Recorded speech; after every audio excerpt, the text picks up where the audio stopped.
Opération Mola.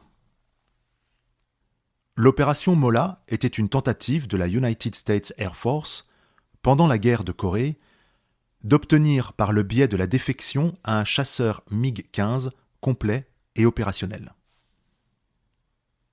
Les forces communistes introduisirent le MiG-15 en Corée le 1er novembre 1950.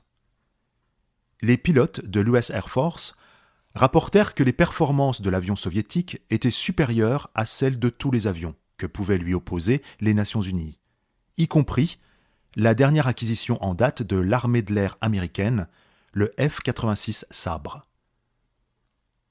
L'opération avait comme objectif d'influencer les pilotes communistes pour les pousser à faire défection vers la Corée du Sud avec un MiG, en échange d'une substantielle récompense financière. Le succès de l'opération reste assez discutable, car aucun pilote communiste ne déserta avant la signature de l'armistice de Panmunjeom le 27 juillet 1953.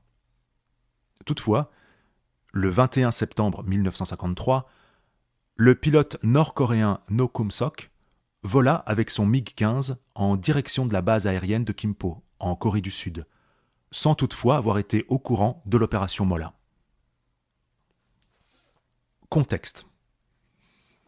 L'apparition du chasseur soviétique MiG-15 au-dessus de la péninsule coréenne, en novembre 1950, fut initialement décrite comme ayant placé les avions des Nations Unies dans une position délicate, en particulier le F-86 de l'United States Air Force.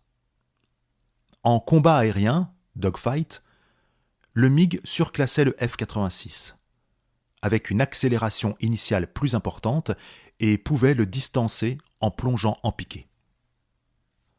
L'avion soviétique était également plus manœuvrable, au-dessus de 10 000 mètres, mais le F-86 était plus agile en dessous de cette altitude. Le MiG-15 était également armé d'un canon automatique Nudelman N-37 de 37 mm, un calibre très important qui pouvait sans difficulté abattre les bombardiers américains.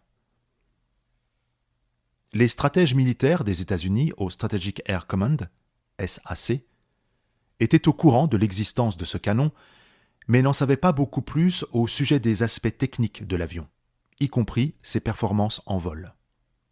Vers la fin de la guerre, les forces aériennes des Nations Unies avaient récupéré l'avantage sur les MiG en raison de tactiques, de techniques et de procédures plus avancées et plus efficaces, ainsi que grâce à l'emploi de pilotes mieux entraînés, de sabres améliorés, mais aussi et surtout grâce au retrait des pilotes soviétiques de leur engagement dans le conflit. La présence du MiG-15 au-dessus de la Corée du Nord mena les Américains à suspecter un engagement de l'Union soviétique dans la guerre de Corée. Les pilotes de l'US Air Force rapportèrent avoir entendu des paroles en russe sur les fréquences radio utilisées par les MiG. Avant la découverte de l'avion en novembre 1950 par les pilotes de l'USAF, les régiments de MiG-15 soviétiques étaient stationnés au district de défense aérienne de Moscou, une formation des forces aériennes soviétiques ayant pour objectif de protéger la capitale russe d'un éventuel bombardement de l'OTAN. Quelques prisonniers de guerre occidentaux rapportèrent avoir parlé aux pilotes soviétiques lorsqu'ils étaient en captivité en Corée du Nord.